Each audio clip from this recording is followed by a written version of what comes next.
본 방송에서 제공하는 투자 정보는 투자 판단에 대한 조언입니다. 방송에서 제공하는 주식의 가치, 가격 상승 및 가격 하락에 대해서는 방송사에서 보장하지 않습니다.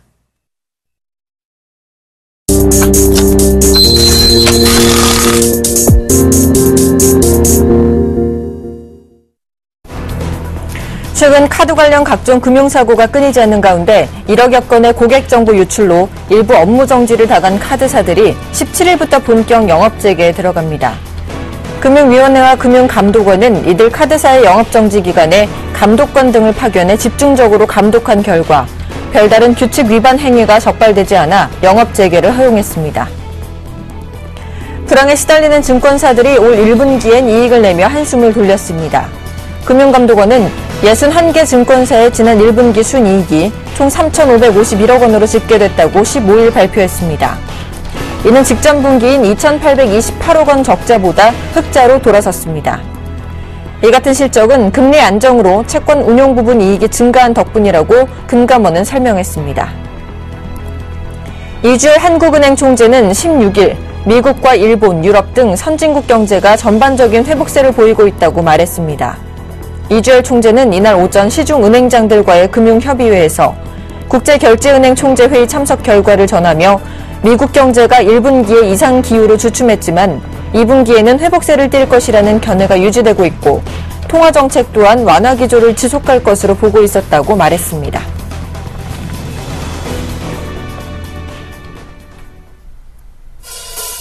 안녕하십니까. 하텐의 김동현입니다. 코스피 지수가 숨고르기를 하면서 2,000선을 간신히 지켜내고 있습니다. 간밤 뉴욕 증시가 1% 안팎으로 떨어진 가운데 기관의 매도세가 지수를 좀 끌어내리고 있는 모습인데요. 지수는 하락하고 있지만 외국인들의 매수세는 눈에 띄는 모습입니다. 코스닥 지수 역시 6거래일 만에 하락세를 보이고 있습니다. 외국인과 기관의 쌍끌이 매도에 560선도 내어주는 모습인데요. 앞으로의 추이도 저희 하텐과 함께 하시길 바랍니다. 하텐 오늘도 힘차게 출발합니다.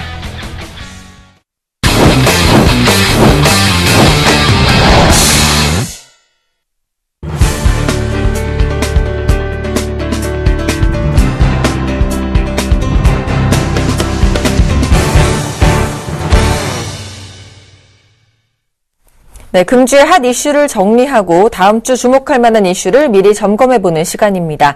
대한민국을 대표하는 독립리서치 온라인팬의 강관우 대표 자리하셨습니다. 어서 오세요. 안녕하세요.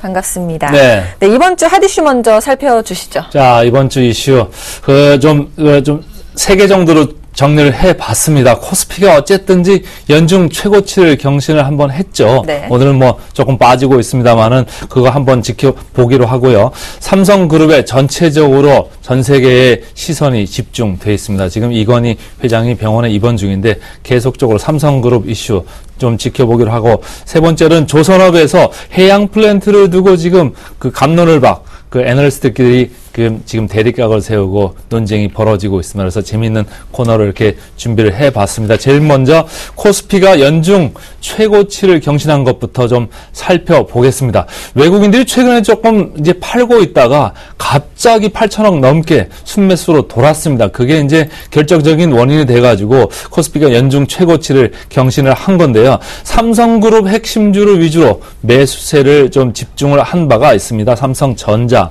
생명, 그리고 물산까지 집중적으로 사들이면서 일단은 그 코스피가 저점에서 이제 올라가는 그런 트리거를 이제 제공을 했고, 더불어서 전반적으로 금융, 전기가스 업종도 많이 샀습니다. 다른 업종도 많이 샀고요. 그렇지만은 그런 그 전차 업종, 그리고 금융, 전기가스 업종도 샀습니다. 전반적으로 이렇게 샀지만은 화학 업종은 예외적으로 안 샀습니다. 그래서 순매도를 좀 이어갔는데, 이따가 말씀드리겠습니다만 기관은 오히려 반대로 갔습니다. 화학 업종을 기관은 사고 가스 업종을 기관은 좀 팔았죠. 그래서 전체적으로 외국인의 흐름하고는 약간 이제 좀 다른데, 기관들은 오히려 그 낙폭과대 대형주를 많이 샀습니다. 그래서 전차 관련주도 물론 샀습니다만은 낙폭 관련 대형주를 많이 샀고, 전기가스주는 오히려 좀 팔았다, 이렇게 설명을 드릴 수가 있겠고, 원화 강세 기조가 최근에 계속되면서 그냥 뭐 시장의 흐름과 상관없이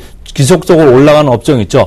음식료 업종 그리고 전기 가스 업종입니다. 그래서 이번 주도 계속적으로 상승을 보여왔는데요. 앞으로도 흐름이 이어질 거라고 보는 사람들이 많아 보이고 외국인과 기관이 쌍끌이 매수를 하고 있는 소형주도 이번 주에 계속적으로 상승세를 보인 바가 있습니다. 외국인 그 매수를 좀 말씀을 드렸는데 최근에 들어가지고 외국인들이 급격하게 지금 순매수 기조로 돌았습니다. 3일 사이에 거의 8,100원 가량 이렇게 순매수를 했는데 아직도 연간으로 볼 때는 순매도 상태에 있습니다. 1조 원이 조금 안 되는 상태까지 이렇게 좁혀지기는 했습니다만은 여전히 외국인들은 순매도 상태에 있어서 지금 주가 지수는 어쨌든지 연중 최고치 근처에 있는데 외국인들은 순매도 상태에 있거든요. 그래서 외국인들의 입장에서 그런 크게 장사를 잘한 지난 1월부터 5월의 그 상황은 아니다. 이렇게 보시면 되고 다만 원화 강세에 따른 이익은 좀 챙겼을 수 있다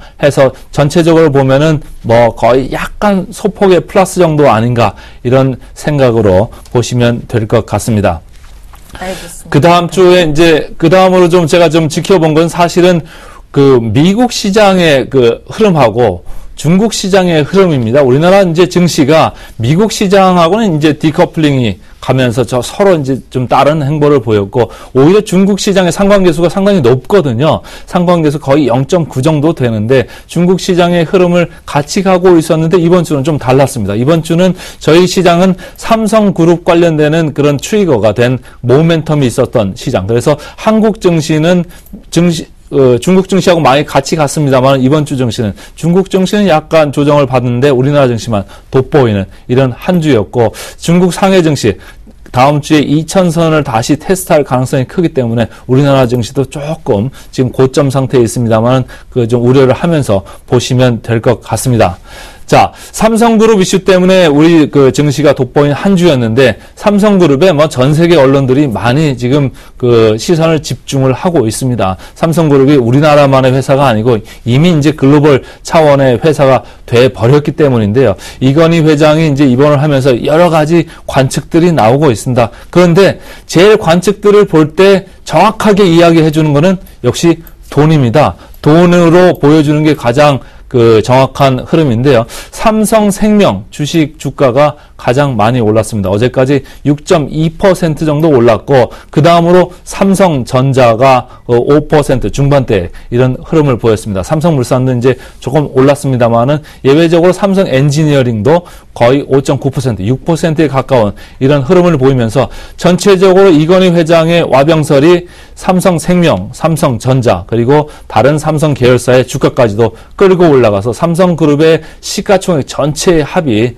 더 커진 이런 그 상태를 보이고 있고 삼성전자가 급등한 원인을 좀 생각해 봤어요. 왜 삼성전자에 사람들의 관심이 이렇게 많아질까요? 제가 볼 때 첫 번째는 대주주들이 많은데 개인 대주주들만 보면 사실 이건희 회장, 홍라희 씨, 이재용 씨 대주주 지분들의 합이 4.7%밖에 안 됩니다. 그러니까 높지 않다는 이야기입니다. 제가 그 표를 준비를 했습니다만은 이건희 회장 3.4%, 그리고 홍라희 여사 0.7%, 이재용 씨 0.6%의 지분율입니다. 그래서 전체적으로 지분율이 높지 않고 2대 주주가 삼성생명입니다. 삼성생명이 중간 지주사로 갈 가능성이 크기 때문에 삼성전자의 주가를 더 이상 사지 못합니다. 삼성전자를 더 이상 지분을 매입을 할 수가 없죠. 그렇기 때문에 삼성전자의 경영권의 불안정성 앞으로 어떻게 될까? 사람들이 이제 전체적으로 기대를 거는 사람들이 많은 그런 상황이기 때문에 삼성전자가 주가가 올라간 그런 상황이고요. 자, 진화하는 그 삼성전자 홀딩스 이런 용어까지도 그 등장을 했습니다. 무슨 얘기인가 하니 지난주까지만 해도 사실은 상속 세금을 충당할 거다. 내지는 삼성전자나 삼성생명 지분을 살 거다. 이런 이야기가 많이 나왔습니다만은 이번 주에 나온 얘기는 삼성전자가 삼성전자 홀딩스하고 삼성전자 사업사로 이렇게 인적 분할을 할 수 있을 거다 이런 이야기까지 나왔습니다. 그래서 최근에 모 증권사에서 나온 리포트가 그 투자자뿐만이 아니라 언론계에도 상당히 관심을 일으키면서 베스트 리포트로 이렇게 이제 주목을 받고 있는데요.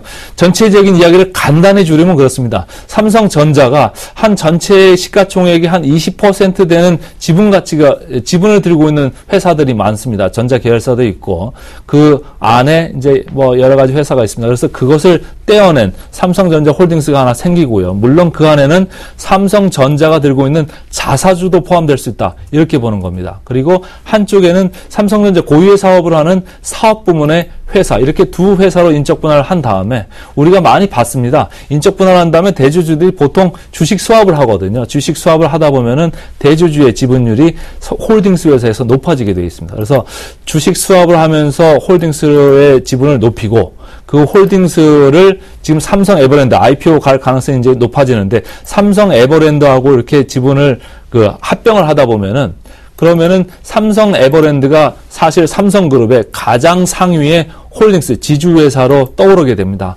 이미 그 개인 대주주들 이재용 씨나 이부진 씨, 삼성 에버랜드 지분이 많거든요. 그래서 삼성 홀딩스하고 그렇게 둘을 붙여버리면 지주회사가 될 수 있는 삼성 에버랜드에 있어서의 개인 대주주의 지분율이 높아질 수 있다. 이렇게 보는 겁니다. 그래서 삼성전자를 지금 많이들 이제 관심 있게 보는 거고, 삼성물산도 지난주에도 말씀드렸습니다만 마찬가지입니다. 삼성물산도 지분을, 삼성전자 지분을 4.1% 들고 있기 때문에 그거 포함하고 뭐 제일기획도 있고 여러 가지 지분이 있습니다. 삼성종합화학도 있고 말이죠. 그래서 그걸 떼내 가지고 삼성물산 홀딩스로 만들고 삼성물산 그 사업사 이렇게 인적 분할을 한 다음에 다시 주식 수합 그리고 삼성 에버랜드하고 붙이는 작업, 이런 일련의 과정을 하면서 삼성 에버랜드에 있어서의 개인 대주주 지분을 올린다는 이야기입니다. 그래서 삼성 전자나 물산이나 삼성생명의 여러 가지 그 상황들이 이제 벌어질 수 있는데, 그것을 보면서 삼성에 대한 그 투자자들의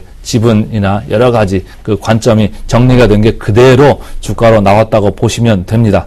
삼성생명 아까 말씀드렸는데 중간 지주회사로 갈 수 있습니다. 그래서 삼성전자 지분을 더 이상 추가로 살 수는 없는 이런 상태인 거를 좀 유념하셔야 될 것 같고요. 하여튼간 문제의 핵심은 개인 대주주들이 지금 뭐 삼성 SDS 올라온다고 해가지고 매각 대금으로 지금 확보할 수 있는 게 3조 내외밖에 안 되기 때문에 비용을 최소화하려면 삼성전자, 삼성물산 홀딩스를 떼내고 삼성 에버랜드와 이렇게 붙일 수 있다. 이런 생각을 좀 하시면 되고, 삼성전자가 5.6% 올랐다고 했는데 삼성전자가 오르니까 같이 올라간 게 사실은 삼성생명이고 삼성물산입니다. 말씀드리지만은 삼성생명이 삼성 전자의 지분을 7.6% 들고 있는 2대 주주고 말이죠. 삼성물산은 삼성전자 4.1% 들고 있는 3대 주주입니다. 그래서 삼성생명이나 물산의 주가가 올라가는데, 물산 주가가 올라가니까 또 삼성생명 주가도 덩달아 좋습니다. 삼성생명이 삼성물산을 5.1% 들고 있거든요. 그래서 어쨌든지 삼성생명이 제일 많이 올랐고 그 다음으로 삼성전자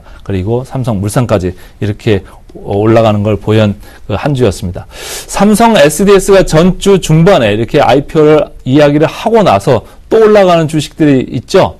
크레디하고 한국정보인증인데요. 상당히 많이 오르고 있습니다. 최근에 시가총액이 무려 크레디 같은 경우는 68%나 올랐고 한국정보인증 23%나 올랐습니다. 삼성 SDS가 지분을 들고 있기 때문에 앞으로 뭐 합병설 이런 기대도 좀 하는 것 같고, 그다음에 사업협력설 이런 것도 계속적으로 보는 것 같습니다. 다만 최근에 단기간으로 너무 급등한 면이 있기 때문에 조금씩 조심을 하시는 게 좋을 것 같습니다.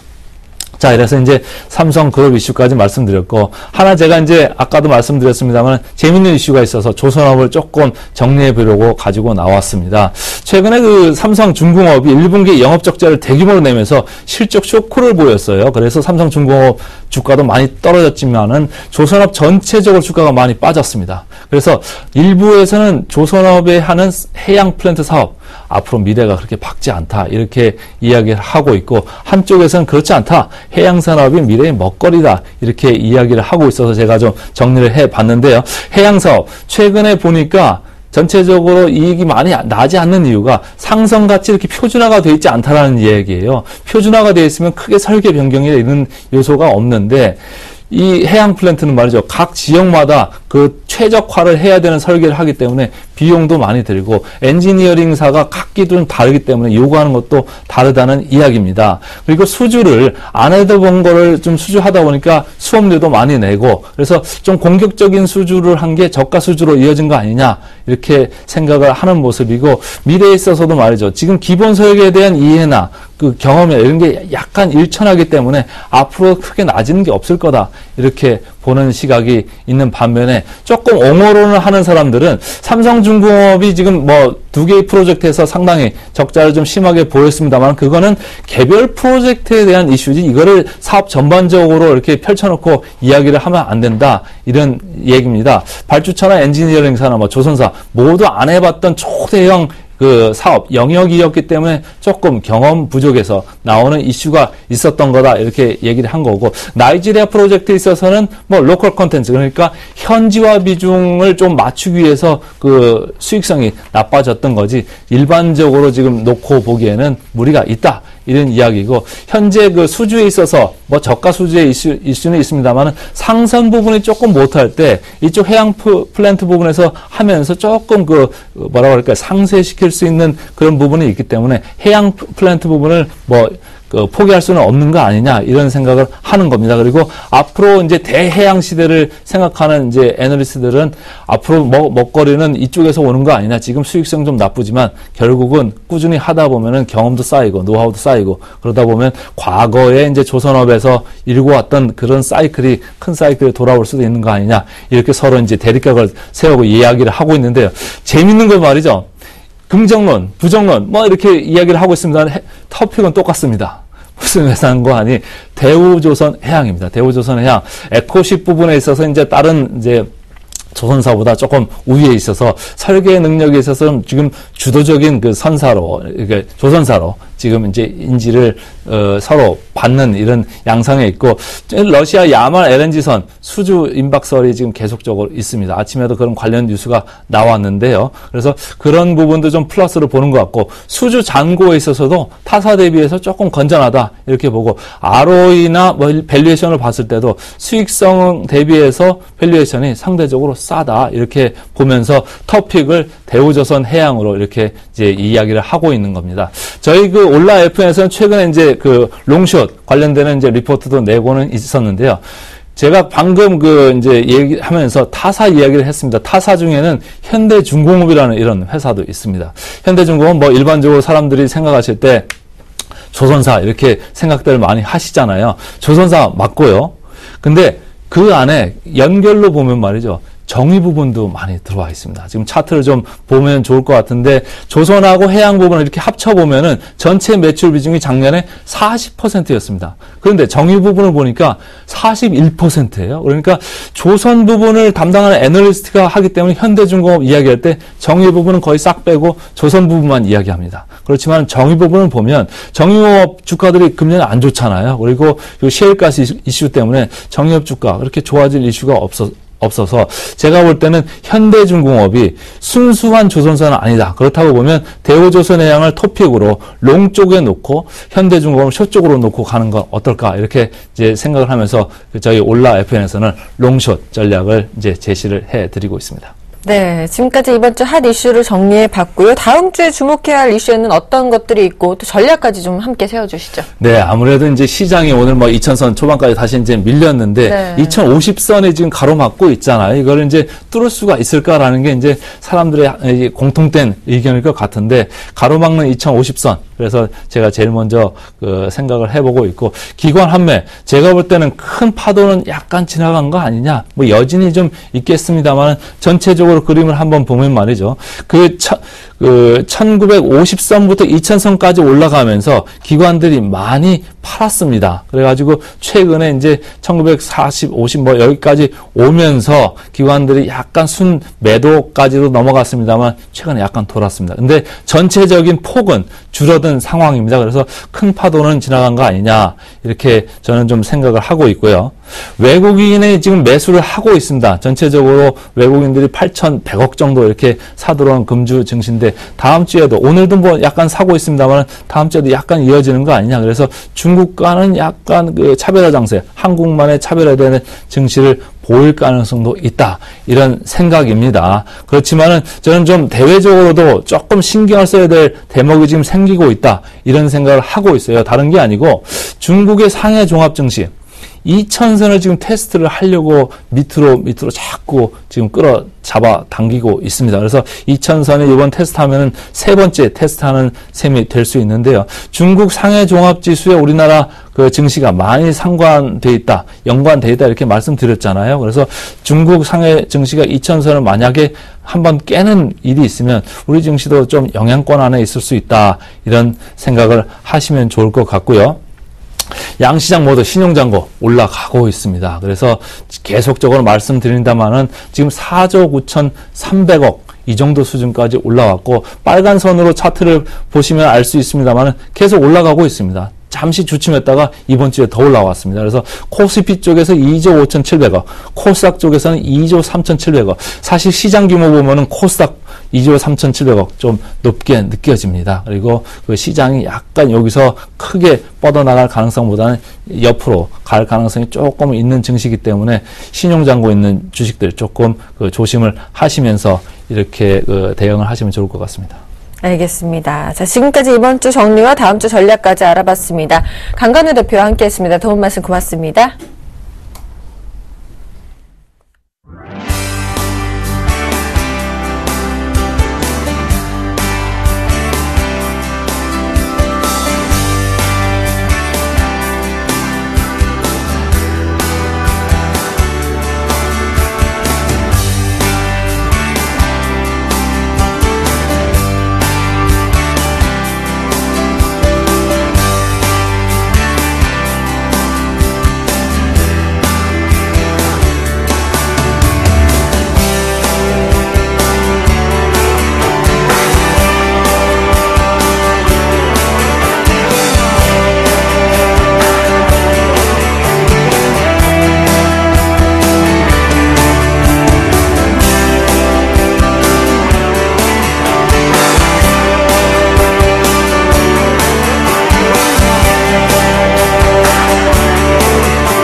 드림아이 시즌2입니다. 예측불허의 국내 증시 속에서 울고 웃는 개미들을 대표해서 박정우 PD와 정재훈 멘토가 나왔습니다. 어서 오세요. 안녕하세요. 네, 어떻게 지내셨어요? 네, 도현 씨 이번에 어떻게 보내셨나요, 한 주를?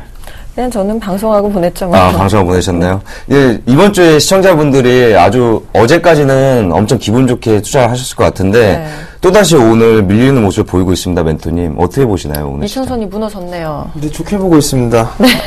오버슈팅이니까요. 일단 네. 오버슈팅이다라는 말씀을 좀 드렸었기 때문에 지금 시장에 밀려 내려온다 해갖고 크게 걱정할 필요는 없다라고 좀 말씀을 드려보도록 하겠습니다. 비록 뭐 미국 시장이 1% 가까이 좀 밀려 내려오는 그런 모습들을 보였었는데요. 잠깐 수급적인 부분들 좀 보시면서 말씀을 좀 드려보도록 하겠습니다. 네. 잠깐 화면을 보시게 되면 외국인 쪽에서는 4거래일 연속적으로 순매수가 좀 들어와 주는 모습들이죠. 그러게요. 기관 쪽에서는 2000포인트대에서는 펀드 환매에 대한 그런 부분들 때문에 이때 2거래일 연속적으로 매도가 나와주고 있는 그런 모습들입니다.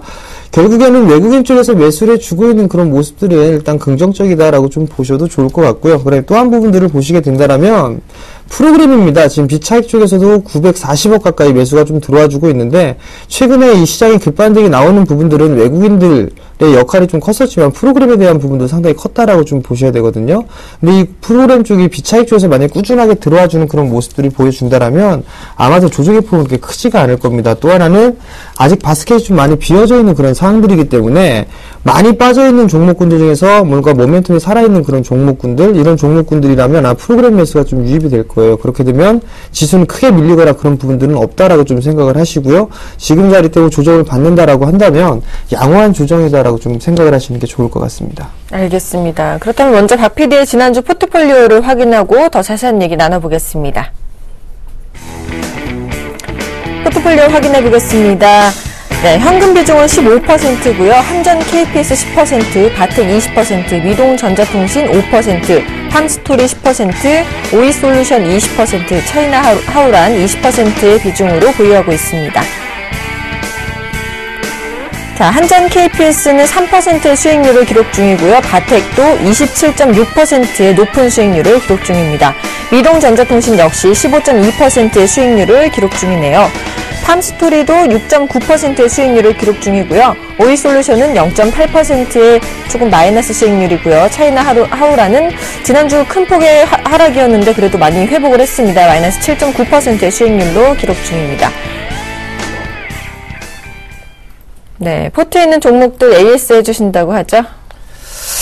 네, 하나씩 좀 보도록 하겠습니다. 우선 한전 KPS 같은 경우는 최근에 조금 주춤해주고 있는 그런 모습들이죠. 오늘 2% 가까이 좀 밀려 내려오고 있는 그런 모습들입니다.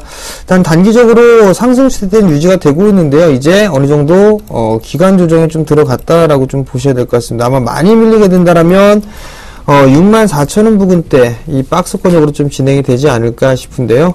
아무래도 이 정책적인 수혜나 이런 부분들 분명히 있을 것이다라고 좀 생각을 하고 있습니다. 그렇기 때문에 일단 지금은 크게 올랐기 때문에 숨고르기가 이어진다라고 좀 생각을 하고 있기 때문에 중기적인 관점에서는 보유해도 좋다라고 좀 말씀을 드려보도록 하겠고요. 다음 종목은 바텍입니다. 구조조정을 좀 마무리를 하고 난 이후에, 사업적인 부분들이 좀 괜찮다라는 부분들을 좀 말씀을 드렸을 겁니다. 그렇기 때문에 지난주에 조정을 이용해서 매수 포인트를 좀 잡아드렸고요. 2만원을 목표가로 좀 잡아드렸는데요.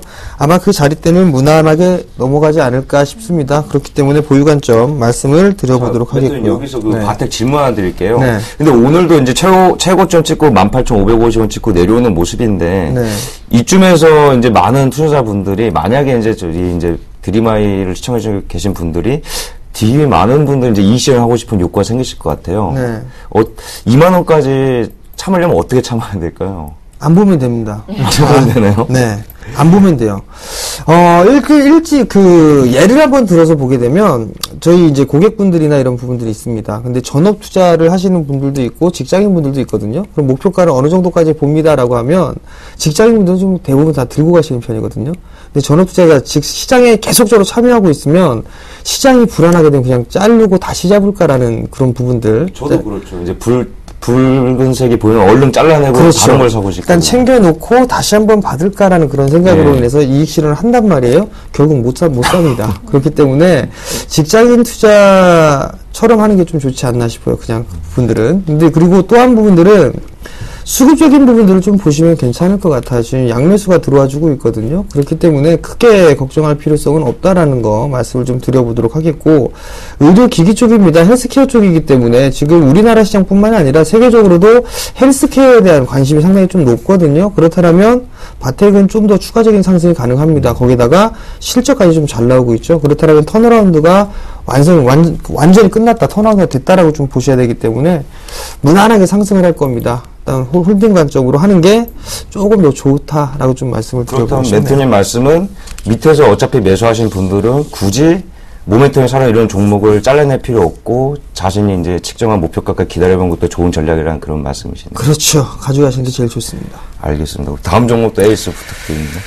그 다음에 이제 차이나 하우란이 있습니다. 이게 시즌마다 항상 이런 게 있는데, 분명히 올라갈 겁니다. 차이나 하우란. 네, 올라갈 건데, 중국 관련주 이 차이나 디스카운트에 대한 부분들이 있었는데 이제 해소 단계입니다. 그리고 1분기 실적이 4분기 실적은 조금 불안했었는데 1분기 때 바로 돌아세웠습니다. 그리고 2분기 때 증설했죠. 증설에 대한 효과가 분명히 나타날 겁니다. 그렇기 때문에 아마도 지금은 바닥을 이제 다지고 있는 그런 구간들이고 충분히 좀 상승할 수 있는 그런 모멘텀이 있다라고 좀 보셔도 좋을 것 같습니다. 실적은 꾸준하게 늘어날 것이다라고 좀 보셔도 좋을 것 같고요. 리온쿠첸 같은 경우도 마찬가지입니다. 지난주에도 좀 말씀드렸다시피 한 차례 상승을 해주고 나서 숨고리가 진행되고 그냥 다시 올라갔습니다. 그냥 어떤 모멘텀이라든가 실적이 받쳐주기 때문에 상승했다라고 좀 보셔도 좋을 것 같은데요. 차이나 그레이트도 마찬가지입니다.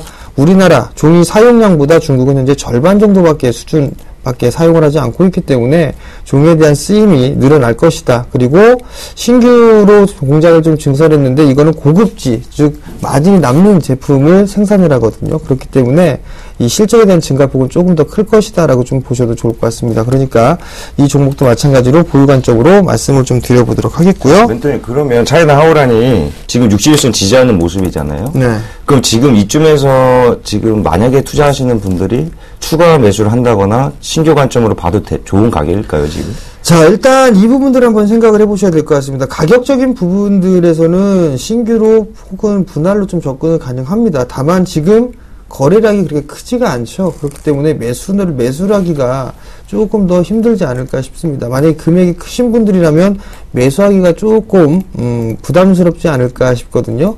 어떤 정도 좀 투자 금액이 작으신 분들이라면 충분히 투자 관점으로 접근을 하는 부분들은 상당히 좀 좋은 방법입니다. 근데 거래량이 조금 없는 그런 상황들이기 때문에 차분하게 분할로 매수를 해 나간다라면 충분히 지금 자리대에서 매수해도 좋다라고 좀 말씀을 드리고 싶습니다. 오이솔루션 같은 경우에 정말 이번 주에 제일 궁금했던 종목이거든요. 실적이 어마어마한 실적을 내고 좋은 모멘텀도 갖췄는데 주가가 어제 같은 경우 5%나 조정을 받았어요. 왜 그러는 겁니까? 도대체 이렇게 실적도 좋고 이런 모습이 왜 나타나는 거죠? 실적이 좋은데? 일단 소문에 사서 뉴스에 팔아라라는 증시 격언도 있을 겁니다. 실적이 일단 좋게 나왔어요. 좋게 나온 부분들이 있는데 거기에 대해서 이제 단기적으로 16,000원대에서 거의 19,000원대 중초반권역까지 후반권역까지 상승을 했었죠. 그러면 16,500원대에서부터 19,800원대까지 상승을 했단 말이에요. 단기적으로 20%가 상승을 했기 때문에 상승에 대한 부분들, 차익에 대한 욕구가 좀 있었다라고 좀 보셔도 좋을 것 같습니다. 지금 자리대에서 실적이 좀 잘 나왔었죠. 그리고 이 기업 같은 경우 나름대로 이 하반기의 성장성, 그리고 국내보다는 해외 쪽에 집중을 좀 하고 있는 그런 모습들입니다. 매출의 절반 이상 65% 가까이가 해외 쪽에서 매출이 좀 나타나고 있는데요. 이 오이솔루션 같은 경우도 지금 현재 시스코 쪽에 납품이 좀 예정이 되어 있는 그런 상황들입니다. 그렇기 때문에 충분히 이 성장성은 지속이 될 것이다라고 좀 보셔도 좋을 것 같고요. 최근에 이슈가 되고 있는 사물 인터넷이나 이런 부분들 상당히 좀 많이 있는데 오이솔루션도 마찬가지로 그러한 영역에 좀 들어가 있는 그런 상황들이기 때문에 실적 좋고 그다음에 모멘텀이 있기 때문에 충분히 눌림목이다라고 좀 보셔도 좋을 것 같고 분할 시에는 조정 시에는 매수 관점으로 좀 보셔도 좋다라는 말씀 드려보도록 하겠습니다. 하여튼 아쉽게도 방송 전에 팜스토리가 45원으로 목표가 5원 차이로 살짝 터치하고 내려오는 모습인데요. 근데 팜스토리가 제 눈으로 봤을 때는 그게 박스권 상단을 못 뚫고 내려오는 모습인데 그럼 팜스토리 아쉽게도 5원 차이로 목표 달성을 못했지만 지금 이익 실현하는 건 어떻게 보시나요? 위에 올라갈 겁니다. 이거 목표가 더 올려야 될 것 같은데요, 보니까. 1850원짜리 때 목표가 좀 잡아드렸는데요. 예. 이거 그래도 앞자리 숫자는 바뀌지 않을까, 개인적으로 좀 생각을 하고 있습니다. 2,000원 넘어가지 않을까라고 좀 개인적으로 생각을 하고 있는데, 예로 좀 말씀을 드릴게요. 작년 연말경이었었습니다. 작년 연말경이 아마 드림하이 때에도 좀 말씀을 드리지 않았을까라는 생각을 하는데, 이때 당시에 팜스토리를 되게 많이 말씀을 드렸습니다. 그러면서 이 자리 넘어갈 겁니다라는 말씀을 드렸었는데 그러셨죠. 그냥 주가가 밀렸습니다. 주가가 밀려내렸었는데 그때 당시에 이때 잡혀있던 게 대구하고 부산 강연회가 좀 있었어요. 대구 쪽에서도 많이 물어보셨는데 부산 쪽에서는 오히려 더 사라는 말씀을 좀 드렸거든요. 진짜 넘어갈 것이니까 지켜보자라는 말씀을 드렸는데 그리고 나서 넘어갔단 말이죠. 그리고 난 이후에 다시 조정을 받았는데 아마 이 자리 때는 또 넘어가지 않을까 싶습니다. 일단 이 곡물 가격, 원자재 가격의 하향 안정화가 좀 되고 있는 그런 상황들이기 때문에 이 팜스토리가 실적이 좀 좋게 나오지 않겠느냐라고 좀 생각을 하고 있고요. 뿐만 아니라 원화도 상당히 좀 안정적이죠. 그렇기 때문에 괜찮지 않을까 싶습니다. 아마도 실적은 좀 좋은 부분들이 있을 거예요. 여전히 이 장기적인 수급적인 부분들을 좀 보더라도 외국인 쪽에서는 꾸준하게 매수를 해주고 있는 그런 모습들이 나타나고 있다라는 점 괜찮기 때문에 목표가를 만약에 밀려 내려온다라면 좀 목표가를 더 올리겠습니다. 한 2,000원 정도로 2,000원 정도까지도 충분히 올라갈 수가 있으니까요. 지금 자리에서는 크게 불안해할 필요성은 없다라는 점 말씀드리도록 하겠습니다. 그럼 멘토님 여기서 정말 또 궁금증이 하나가 생겼는데요. 지금 이렇게 상단 하단을 정해놓고 이게 박스권 매매하시는 분들이 있잖아요. 지금 같은 경우는 지금 거의 한 4번째 도전을 하는데 오늘 상당히 애매한 구간이거든요. 이럴 때는 마음을 어떻게 잡으면 좋을까요? 굳게 잡아야죠. 네. 나는 어디까지 끌고 갈 것이다. 라는 부분들이 있는데, 첫 번째로 좀 보시게 되면, 항상 그 정고점을 넘어갔을 때는 거래량이 증가가 돼야 됩니다. 자, 이쪽 한번 보시게 되면 이 2014년도 3월 4일경에도 마찬가지로 정고점을 넘어가는 흐름들이 나타났을 때는 거래량이 좀 증가가 되고 있는 그런 모습들이 나타나고요. 그 과거였었죠. 작년 12월 달에도 마찬가지로 좀 보시게 되면 정고점이 넘어가는 시기가 됐을 때는 거래량이 증가가 나타나는 그런 모습입니다.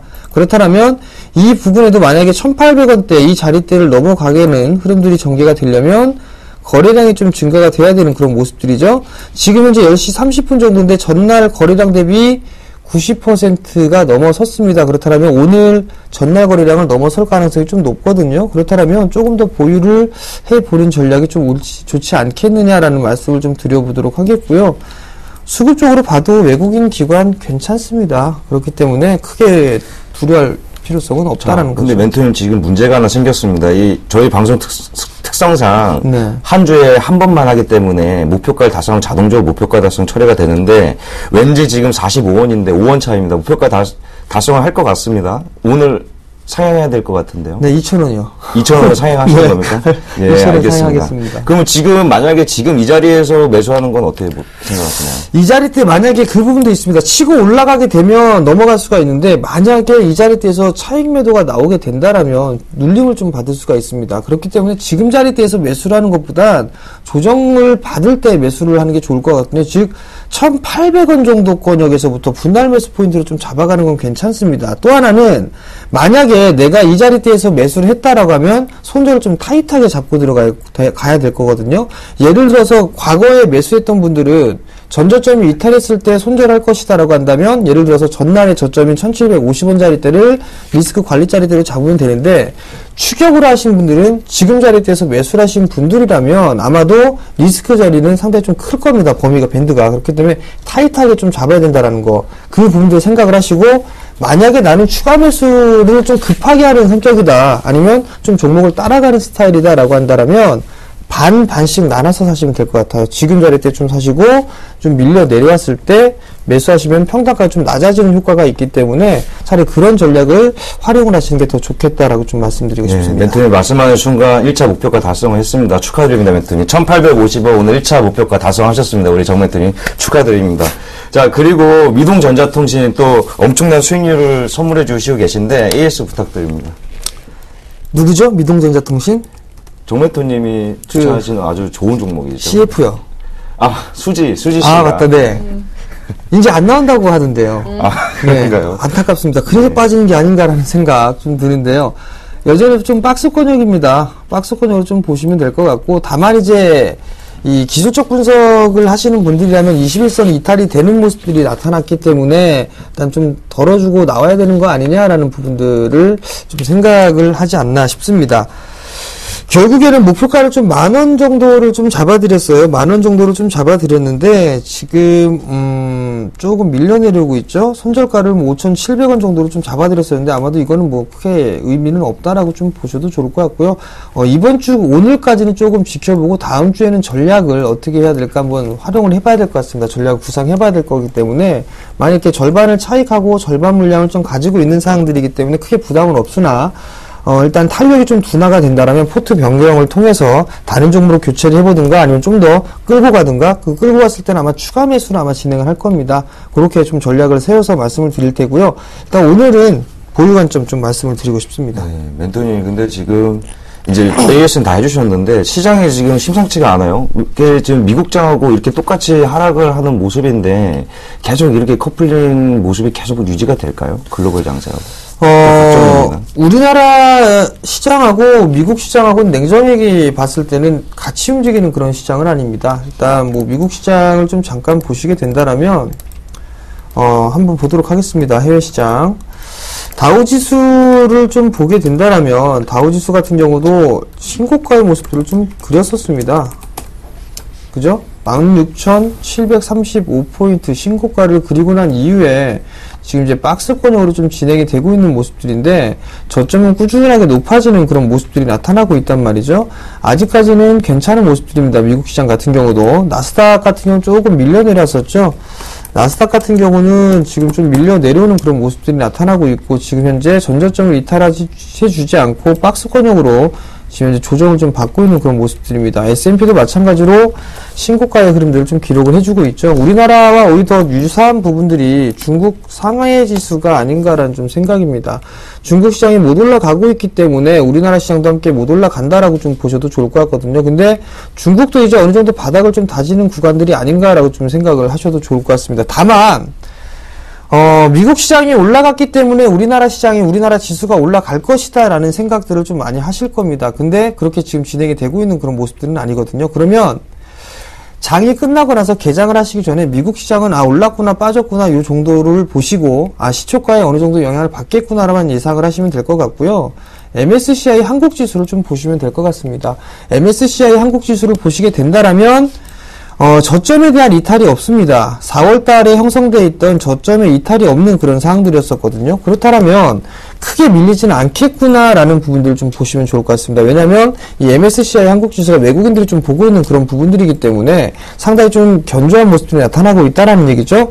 우리나라 시장으로 다시 돌아와서 MSCI 한국 지수는 저점을 안 깨는 그런 모습들을 보였었지만 우리나라 시장은 저점을 깨고 내려왔다는 얘기죠. 그 얘기 자체는 어떻게 보게 된다라면 우리나라 좀 많이 빠졌다라는 거, 옵션 만기라는 이벤트 때문에 이러한 일이 벌어졌다라고 생각을 한다면 매수 포인트를 좀 잡아볼 수가 있겠죠. 근데 어제 좀 밀려 내리는 모습들이 나타났단 말이죠. 그렇다면 우리나라 시장도 조금 밀릴 수 있지 않겠느냐라고 좀 보셔도 좋을 것 같고, 지금 자리에서는 뭐 크게 걱정을 하거나 그런 부분들은 없다라는 점 말씀을 좀 드려보도록 하겠고요. 자, 근데 멘토님 또 2000선 오니까 또 기관들이 찬물을 끼얹기 시작하는데 이 기관들의 도대체 생각은 뭐죠?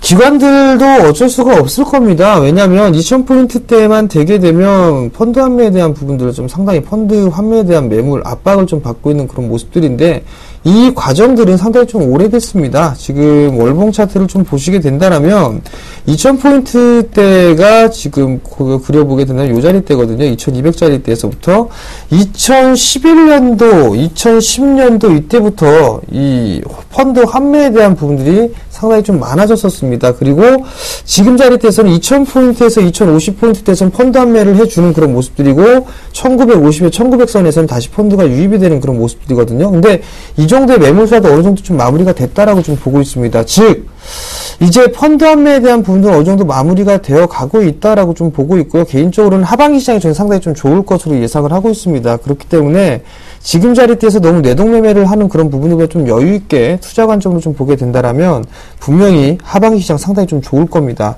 거기에 대한 희망을 좀 가지시고 좀 버텨보시는 전략 말씀을 좀 드리고 싶어요. 근데 어제 이제 여보세요 방송에서 이틀 동안 강조하셨던 비차익 순매수에 좀 관심을 갖자고 하셨는데 얘기 좀 해주시죠, 멘토님. 네, 일단 프로그램 쪽에 대해서 좀 말씀을 좀 드려보도록 하겠는데요. 그 프로그램 매수에 대한 차익 잔고 부분들을 좀 보셔야 될 것 같습니다. 지금 보시게 된다라면 지금도 프로그램에 대한 매수가 유입이 되고 있는 그런 모습들이죠. 결국에는 어떤 부분들을 좀 보게 된다라면, 자, 과거 같은 경우를 보게 되면 주식 매수와 매도 부분들을 보게 된다면 지금 4조 5천억, 과거에는 4조 5천억 이상 차이가 났었습니다. 즉 바스켓이 일정 부분 차여져 있는 그런 모습들인데, 최근의 모습을 보게 된다면 2조 7천억 정도 바스켓이 상당 부분 좀 비어져 있는 그런 상황들입니다. 그렇기 때문에 고점 자리대를 좀 보게 되면 이때가 한 4조 5천억이 좀 넘었었거든요. 그럼 지금은 지금 자리대가 약 2조 7천억 정도가 된다라고 하면 1조 4천억 정도가 더 들어올 수도 있다라는 부분들입니다. 그렇다면 정고점 자리대를 넘어서는 그런 테스트 정도는 충분히 좀 할 수 있다라고 좀 보셔도 좋을 것 같거든요. 그렇기 때문에 충분히 프로그램 쪽에 대한 부분들, 그리고 이 프로그램 매수가 들어와 주는 그런 종목군들이 있습니다. 그런 부분은 대부분이 다 시가총액 좀 상위 종목군들이 좀 되겠죠. 그럼 그러한 그들 종목군들 좀 보게 되면 시장이 빠질 때에도 조금 적게 빠질 거고요. 상승을 했을 때는 좀 더 추가적으로 탄력이 좀 있는 그런 종목군들이 많이 있기 때문에 이런 프로그램 차익 잔고의 차이 부분들도 체크를 해보시는 게 좋다라고 좀 말씀을 드리고 싶습니다. 그런데 우리 포트를 보면 보통 중소형주 위주로 구성이 되어 있잖아요. 네. 이 이유는 뭘까요? 이유는 단 하나입니다. 제가 중소형주를 좀 좋아하고 있습니다. 또 하나는 대형주는 올해 작년 말부터 시작해서 대형주 섹터는 그렇게 저는 좋게 보고 있지 않습니다라는 말씀을 좀 드렸습니다. 상대적으로 보게 되면 대형주도 상당히 많고 중소형주도 좀 상당히 많거든요. 근데 확률적인 부분들을 좀 보게 된다라면 대형주들을 뭐 10개 중에 한 2-3개 정도밖에 올라가지 않는단 말이죠. 근데 중소형주 보니까 뭐 10개 중에 한 5개, 6개는 올라가게 되면 선택하는 폭도 일단 중소형주가 더 크다라는 얘기죠. 그리고 또 하나는 지수는 지금 현재 정고점을 못 넘어가는 그런 모습들이 나타나고 있는데 여기서 좀 보셔야 될 부분들은 중형주 같은 경우는 횡보를 해주는 그런 모습들이 나타나고 있지만 소형주 지수를 보시게 되면 여전히 신고가입니다. 여전히 신고가라는 얘기는 가지 못했던 길을 가고 있다라는 얘기거든요. 결국 소형주가 조금 더 유리한 시장이다라고 좀 보셔도 좋을 것 같고요. 코스닥 시장 비슷하다라고 좀 말씀을 드리고 싶은데 지금 뭐 코스닥 죽는다라고 하는 얘기를 하는 분들이 있는데요. 거래수장이 죽지 않는다면 코스닥 시장도 죽지는 않을 겁니다. 또 하나 거래수장이 가게 되면 코스닥 시장은 더 잘 갈 겁니다. 그렇기 때문에 어느 한쪽만 보게 되면 안 된다라는 말씀 드리도록 하겠습니다. 네, 지수가 큰 폭의 상승을 할 것이라고 큰 장세가 올 것이라고 말씀하셨잖아요. 그런데 보통 보면은 내수주 위주로만 좀 매수하시는 것 같아요. 그 부분은 어떻게 해석하면 될까요? 네, 일단 정책적인 부분들이 있는 상황이거든요. 최근에 이 부동산 정책이라든가 이런 부분들, 그 다음에 내수 경기에 대한 부분들이 상당히 좀 얘기가 많았었습니다. 아직까지 지금 경기 민감주들 같은 경우는 대표적으로 보게 되면 IT 쪽과 자동차 쪽을 좀 볼 수가 있는데 네. 대표적으로 보도록 IT 같은 경우는 뭐 SK 하이닉스 상당히 좀 잘 나가고 있는 그런 부분들이 있죠. 어떤 모멘텀이 있다라면 충분히 그러한 상승이 좀 나올 수가 있을 겁니다. 그렇지만 지금 상황에서 좀 보게 된다라면 경기 민감주들 같은 경우 실적이 이렇게 썩 좋지가 않았습니다. 이제 슬슬 경기 민감주들 좀 관심 있게 좀 보고 있는데요. 차트를 좀 하나씩 보시면서 좀 말씀을 좀 드려보도록 하겠습니다. 최근에 관심 있게 좀 보고 있는 섹터는 건설 섹터를 좀 보고 있거든요. IT와 자동차는 지속적으로 좀 보고 있는 그런 상황들이고요. 제가 건설 섹터 중에 제일 관심 있게 보고 있는 게 좀 전에 방송 들어오기 전에 좀 얘기가 나왔었지만 GS건설을 좀 보고 있습니다. 아마도 이 온라인 공개 방송을 들어오셨던 샘플러스 회원분들이라면 충분히 GS건설에 대해서 얘기하는 부분들을 상당히 좀 많이 들었을 겁니다. 무슨 얘기냐면 61선에 대한 이 부분들이 이탈이 없는 그런 상황들이 나타나고 있거든요. 결국에는 정배열입니다. 지금 완전 정배열이 나타나고 있는 그런 상황들이기 때문에 그렇다면 주가가 상승하기엔 좀 상당히 수월하거든요. 또 하나는 과거에 밀렸을 때 저마한가로 밀려내리는 그런 모습들이 나타났다는 건 매물에 대한 공백이 있다라고 좀 보셔도 좋을 것 같습니다. 그렇기 때문에 기술적인 흐름들을 보더라도 정배열 권역이고 수급적인 부분들 상당히 좋거든요. 수급도 들어와 주고 있고 여기서 또 하나 이제 매매에 대한 이 노하우 부분들을 좀 볼 수가 있는데요. GS건설이 유상증자를 좀 진행했단 말이죠. 근데 이 GS 오너분들도 다 참여를 했습니다. 근데 여기서 더 재미난 부분들은 돈이 끌어올 부분들이 없으니까 주식담보대출을 받았단 말이죠. 왜 받았을까라는 부분들, 왜 빚까지 내가지고 GS건설에 유상증자를 참여했을까라는 부분들, 이걸 보게 되면 뭔가 확신이 있다라는 얘기겠죠. 너무 싸다라는 거, 그리고 실적이 돌아설 것이다라는 그런 확신이 있었기 때문이 아닌가라는 생각을 하거든요. 그럼 주가는 자연스럽게 올라갈 수 있다라는 단순한 이 계산이 좀 나오거든요. 그렇기 때문에 건설 섹터도 좀 말씀을 드리고 싶고, 하반기 때 아마 일본 쪽에서도 이 양적 완화를 좀 준비를 할 겁니다. 아마도 처음 말씀을 드리는 게 아닌가라는 생각을 하는데, 돈을 찍어내서 하는 부분들이 아닙니다. 돈을 찍어서 하는 부분들이 아니라 아마도 이 좀 위험 자산에 대한 규제라든가 이런 부분들을 아마 단행을 할 겁니다. 그렇게 되면서 이 주식 시장에 대한 부분들 좀 이 외국계 자금들이나 이런 투자 활성화에 대한 방안을 아마도 좀 얘기하지 않겠느냐라고 좀 생각을 하고 있거든요. 그러면 아마 그 자금들이 우리나라 시장으로 좀 유입이 되지 않겠느냐라는 좀 생각을 하고 있습니다. 그렇다면 즉 이 과거에 보면 와타나베 부인이라는 표현을 좀 많이 했었거든요. 일본계 자금이 좀 들어오게 된다라면 그러면 그때 당시 과거 옛날 시간이니까 그때를 돌이켜보게 되면 트로이카 종목군들이 상당히 많이 했습니다. 상당히 좀 많이 이 트로이카 종목군들 투자를 했거든요. 그렇다면 그때 시기에 했던 부분들이 다시 한번 돌아올 수도 있다라는 부분들입니다. 그렇기 때문에 일단 관심 있게 좀 봐야 된다라는 거 말씀을 드리도록 하겠습니다. 알겠습니다. 그럼 이제 박 PD의 최종 포트폴리오를 한번 확인해 보겠습니다. 최종 포트폴리오입니다. 현금 비중은 역시 15%고요. 한전 KBS 10%, 바텍 20%, 미동전자통신 5%, 팜스토리 10%, 오이솔루션 20%, 차이나하우란 20%의 비중으로 보유하고 있습니다. 네, 한전 KBS 역시 3%의 수익률로 보유 중이시고요. 바텍은 27.6%의 수익률입니다. 미동전자통신은 15.2%, 오이솔루션은 0.8% 마이너스 수익률이고요. 팜스토리는 6.9%의 수익률을 보이고 있습니다. 목표가를 2,000원으로 상향 조정했죠. 차이나하우라는 마이너스 7.9%의 수익률입니다. 네, 지금까지 박 PD 그리고 샘플러스 정재훈 멘토와 함께했습니다. 도움 말씀 고맙습니다. 당신의 10시 핫텐 여기까지입니다. 저희는 다음 시간에 다시 찾아뵙겠습니다. 시청해주신 여러분 고맙습니다.